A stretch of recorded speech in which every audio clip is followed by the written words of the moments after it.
Beware the Planet of the Apes, issue number 1. That's right, folks, this is the all-new prequel to the original film.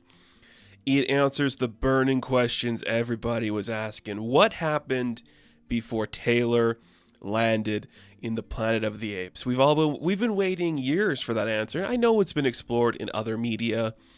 You know, there's been like spin-off books and like other continuities from other publishers, but this is the first time in the 20th Century Studios under the Marvel Comics banner that's now owned by Disney that they're addressing it.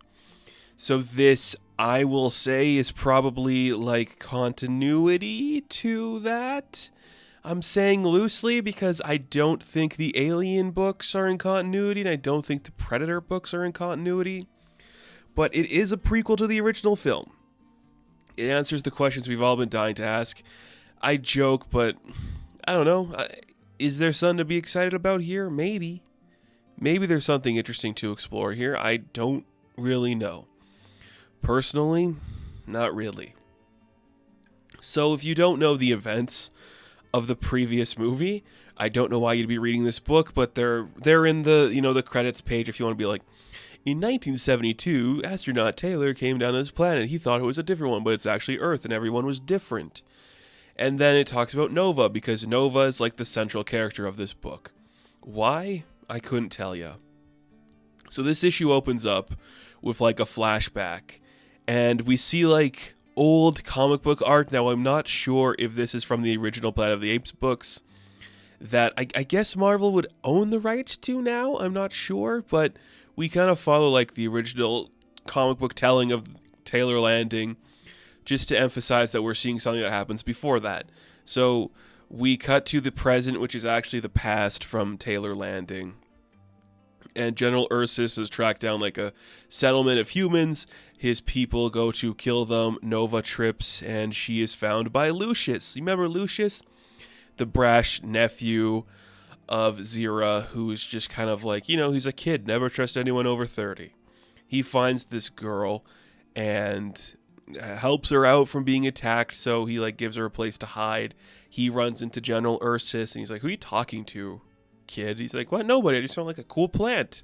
The Now Go plant. See? It's cool. He's like, okay, kid, you should go home because you're acting like an idiot and you're kind of annoying. So he kind of like trails off and begins to leave or something, whatever. He's just going to head away, and then like a big shadowy figure looms over Lucius.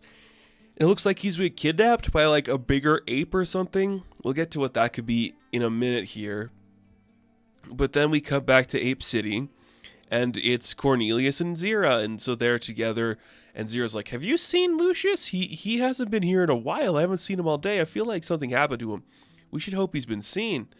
I mean, where could he have been? It's been over 24 hours. He's gone. So Cornelius starts to ask around. He talks to like one of the gorillas that was working with Ursus.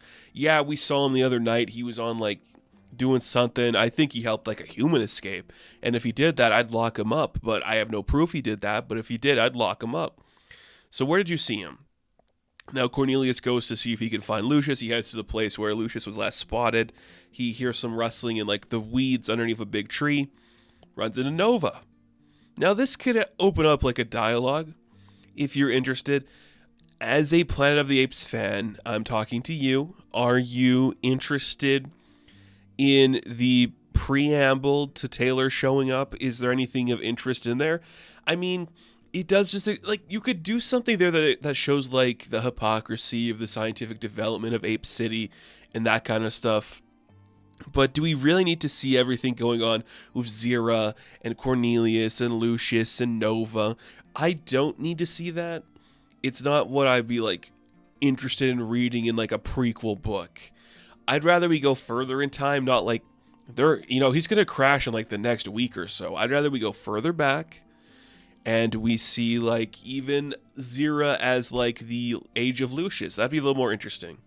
But Cornelius finds Nova, and she's like, he's in there, and points to the Forbidden Zone. So they want to set out an investigation into the Forbidden Zone to go find Lucius. Dr. Zaius is like, no, it's forbidden. We're not going around into the Forbidden Zone just because your nephew who should know better because he's kind of smart, did that. It is kind of like the book wants to explore, kind of, just the idea that it's the rebellious age against like the age that listens to the rules. And that is Lucius's character in the first movie. This is fine. But Zira, being headstrong, when Dr. Zaius leaves, he's like, I'm sorry, but we're not doing it. She's like, well, I'm going anyways. I don't really give a shit what he says. That's my family. I'm going to find him. So she heads out to look for him. Cornelius eventually shows up, doing the right thing in the long run. They find like a hidden passageway somewhere hidden beneath the tree. So they're like, okay, we should go investigate that, right? Let's do it. They head down to a cavern. They like walk into a cave, and it turns into like a tunnel system. And they are walking in like the sanitation sewage line of New York City, and Cornelius is like, whoa, this is pretty sick. I could spend like years just studying this find. Zira's like, dude, my nephew? So they keep walking, and they get attacked by Nova, who finds them, and she kind of fights them off a bit, but eventually they calm her down to help lead the way to go find where Lucius is. And through this whole thing, they kind of like cut to scenes happening in the original text that could be the original book that is a retelling of the movie. And it's just like when Zira calls Taylor bright eyes, it's like calling her dark eyes, that kind of a thing. It's fine. I don't think it like helps. The coloring is very weird for like the flashback. It's weird because the stuff that they're flashing back to happens in the future of the timeline we're telling. So it's just so bizarre that like the future is done in like the classic comic book art. It's so bizarre. It's really weird that that's the case, but whatever. So they're going to head further down. They eventually get on horseback, and they're headed into the Forbidden Zone. They travel all day and night, reach into a desert somewhere, and they head to Yankee Stadium, which is just like another landmark of New York, which I think is kind of fun. I mean, it's like, might as well. We're doing a prequel. They find this thing. They have no idea that it's connected to New York. So they're kind of just like, well, if he's in there, that's kind of weird. But they're in this place, and we see that there's like some people. I say people loosely. Pretty sure it's people, but there's like, because it's like the mutant people, right? From the other movies. They're like scouting in the area, and they find them, and they have like a designation to like kill the apes if they come too close. Okay. That's where the book ends. And you know what? I'm fine with this.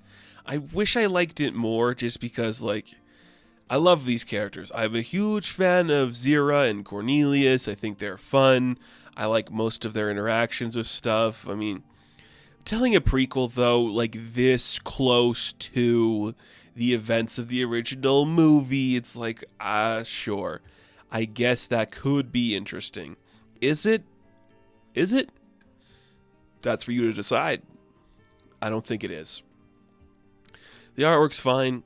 Mark Guggenheim writes a decent book at this. It definitely feels like there was some thought put into it, even if that thought was, how do we connect this a little bit more? Or like, how do we just make a Planet of the Apes book so, you know, we don't get yelled at by people online, we're not making an Apes book. That might be more how it feels.